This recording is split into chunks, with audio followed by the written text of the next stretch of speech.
Bienvenue sur Africa 24 dans cette nouvelle édition du QG News. Au sommaire de l'actualité. À Madagascar, l'opposition réclame le départ du président Radjaona Mampianine. Une partie des formations politiques de l'opposition appelle les députés à voter une motion de déchéance. Et quelle solution au financement des PME et PMI en Afrique? Les banques sont de plus en plus réticentes et les petites et moyennes entreprises voient peu à peu leur accès au crédit se détériorer. En Égypte, comme dans d'autres pays du continent, se pose la question de la prise en charge des orphelins et de l'insertion des personnes handicapées. Au Caire, des organisations humanitaires tentent d'apporter des solutions. L'opposition malgache estime que la situation qui prévaut dans le pays n'autorise plus le chef de l'État Radjaona Mampianine à poursuivre son mandat jusqu'en 2018. L'opposition qui réclame des élections anticipées appelle les députés à voter une motion de déchéance comme il l'avait fait en juin 2015. Corinne Kamdem. Destituer Radjaona Mampianine de son poste de président de Madagascar. C'est l'objectif d'une demi-douzaine de partis opposés au chef de l'État malgache. Une destitution serait selon ses opposants le meilleur moyen de rétablir la stabilité économique, politique et sociale sur la grande île. Pour bien comprendre la situation à Madagascar, il faut se rappeler que le président élu était arrivé au pouvoir sans avoir une majorité présidentielle au niveau de l'Assemblée nationale. Actuellement, il y a une forte contestation de la part de la population sur la situation économique, la situation politique du pays. Il y a une opposition qui souhaite interpeller la présidence et qui propose une élection anticipée. Ceci dit, cela ne respecte pas la Constitution. En effet, selon la Constitution malgache, les élections anticipées ne peuvent avoir lieu qu'en cas de démission, d'abandon, de décès ou d'empêchement du président en exercice. Raison pour laquelle ces partis d'opposition exhortent les députés malgaches à voter une motion de déchéance contre le président Radjaona Mampianine avec pour motif la haute trahison. Cependant, pour de nombreux observateurs, la destitution du président en exercice ne serait pas forcément la solution au problème que connaît Madagascar. Ce problème de rapport de force s'est déjà manifesté l'année dernière où la Haute Cour constitutionnelle a résolu le conflit par la mise en place d'un pacte de responsabilité où il y avait des engagements de chacune des institutions. Or, on constate que de part et d'autre, cette volonté de prise de responsabilité pour une stabilité politique n'est pas respectée. Les élections jusque-là n'ont pas apporté le changement souhaité. Il faut revenir au pacte de responsabilité. Il faut revenir aussi à la mise en place des instances qui manquent encore au pays et qui sont prévues par la Constitution. Ceci dit, je ne pense pas que la population a besoin d'élections tout de suite, de nouvelles conflits politico-politiciens.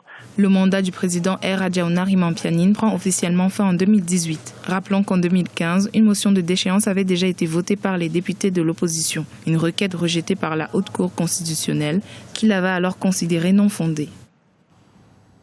Au Gabon, la dernière phase de la révision de la liste électorale a pris fin ce mercredi. Cette révision intervient à quelques mois de l'élection présidentielle. Le bilan de cette opération dans ce reportage de Douglas Ntoutoum, notre correspondant au Gabon.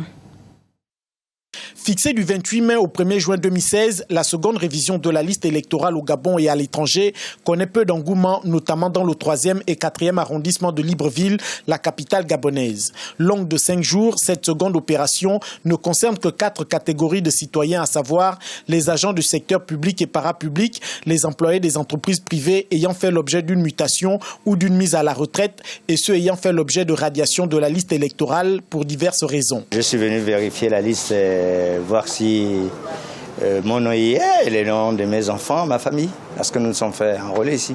Effectivement, j'ai retrouvé les noms et tout le monde est là, toute ma famille. Si je retrouve mon nom, j'attends simplement que les cartes d'électeurs sortent pour pouvoir aller voter le jour J. Maintenant, dans le cas contraire, je vais simplement procéder aux réclamations. Si à ce stade du processus électoral, aucun candidat ne peut affirmer avec certitude pouvoir remporter l'élection présidentielle du mois d'août 2016, les électeurs attendent avec impatience les projets des uns et des autres pour se décider. J'ai envie de dire que jusqu'à preuve du contraire, on attend toujours que les différents candidats nous étalent leur programme de société. Voilà, je crois que c'est à l'issue de ça qu'on pourra se positionner par rapport à un candidat, mais jusqu'à maintenant, je reste neutre encore. Personnellement, je trouve que l'engouement n'est peut-être pas comme elle devait être, parce que je me dis que pour les élections, il va y avoir peut-être un peu plus de monde que cela, certainement à cause de certaines réalités qu'on ne maîtrise peut-être pas. Mais les quelques endroits que j'ai eu à sillonner, j'avoue qu'il y a quand même une certaine présence qu'on peut observer. Après la deuxième phase d'enrôlement qui s'est tenue du 18 janvier au 2 mars 2016, la liste électorale provisoire a été traitée puis à nouveau affichée pour prendre en compte les éventuelles réclamations des électeurs. Cette dernière révision prévue par les dispositions de l'article 44 de la loi électorale a été affichée pendant 5 jours et l'opération s'achève ce 1er juin 2016. La liste électorale issue de cette dernière révision sera celle qui servira pour les 2 scrutins de cette année 2016.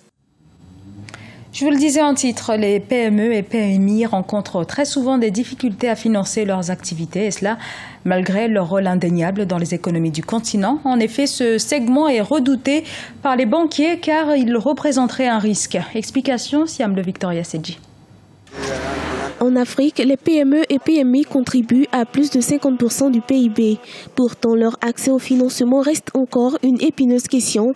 Plusieurs difficultés ne permettent pas aux banques de jouer leur rôle d'instrument de financement. La croissance économique de l'Afrique passe par le renforcement d'un climat de confiance entre les institutions bancaires et les entreprises qui veulent sortir de l'informel.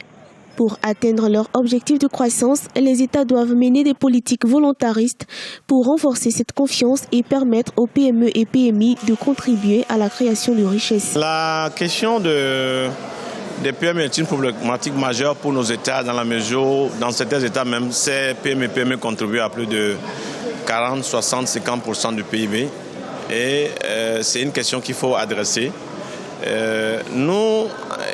Nous sommes des banquiers, nous avons les fonds à disposition, nous avons la possibilité, la capacité de financer le secteur des PME. Du côté de l'État, je pense qu'il y a aussi des efforts à faire. Et ces efforts devaient permettre aux PME d'assurer une pérennité. Le renforcement des capacités des banques passe par la mise en place de plusieurs réformes. Il s'agit notamment des mesures fiscales incitatives pour les PME-PMI, du suivi de la structuration des entreprises en leur fournissant l'expertise nécessaire en matière de gestion et de maîtrise du capital risque. L'État a un rôle régulateur et donc déjà l'État devrait prendre des mesures par exemple pour alléger la fiscalité par exemple des PME, des PMI. Également regarder un peu pour l'accès au crédit au niveau des garanties parce que c'est encore un peu difficile pour certaines entreprises d'obtenir des garanties. Et également au niveau de la formation, de l'éducation des managers. Je pense que l'État a ce rôle-là et à ce moment les banques pourront prendre le relais. Pour de nombreux analystes, les systèmes bancaires doivent évoluer pour devenir plus forts et plus solides. Le partenariat public-privé doit de ce fait se renforcer, de même que la bancarisation des PME et PMI, moteur d'une économie durable et inclusive.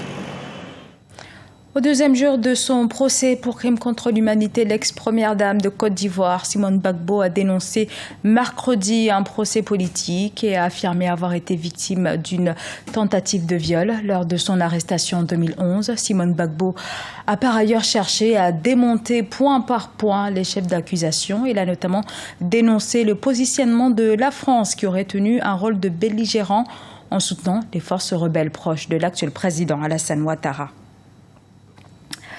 Comment assurer l'insertion des orphelins et des personnes en situation de handicap? La question se pose notamment en Égypte où l'arsenal juridique et toutes les lois réglementant le processus d'insertion est quasi absent. Sur place, des organismes humanitaires tentent de pallier le problème par la mise sur pied d'un programme avec un objectif précis, insertion professionnelle. Oumou Kalsoumba. Créée en 2012, la fondation Adham œuvre dans le social. En collaboration avec l'ONG Égypte Lanterne, elle a lancé des projets communautaires, notamment l'organisation d'ateliers artisanaux pour les enfants handicapés et orphelins. Ces derniers apprennent à fabriquer des lampes décoratives faites avec des perles colorées, des bouteilles en plastique recyclées. Les initiateurs du projet expliquent que c'est un moyen de redonner espoir à ces enfants handicapés ou orphelins qui se sentent souvent marginalisés. Ces enfants ont un grand esprit créatif. Ils ont une volonté incroyable de travailler. Nous essayons de leur redonner espoir. C'est pas facile pour un enfant orphelin ou handicapé d'intégrer le circuit social. Hormis le côté social du projet, cette initiative présente des retombées économiques non négligeables. Au cours des 5 dernières années, 50% des lanternes en plastique étaient importées en Chine. Aujourd'hui, la fondation Adham commercialise ses produits un peu partout en Égypte et tente de conquérir le marché régional et international. Les lanternes sont très prisées en Égypte. Avec ce projet, on importe moins les lampes en provenance de la Chine. Les utilisateurs commencent à s'approprier nos produits. Notre but est de conquérir le marché régional et plus tard le marché mondial. Une grande partie des recettes est reversée aux enfants pour leur prise en charge. La fondation a produit cette année 10 000 lanternes. 200 ont été exportées vers l'Arabie Saoudite. Une partie des bénéfices réalisés servira à prendre en charge les enfants handicapés et orphelins. Un mot de football également avec le mondial militaire de football féminin qui se tient actuellement en France. Ce mardi, les Camerounaises se sont qualifiées pour la demi-finale face aux Pays-Bas sur un score de 4-1. Elles affrontent ce jeudi l'équipe brésilienne.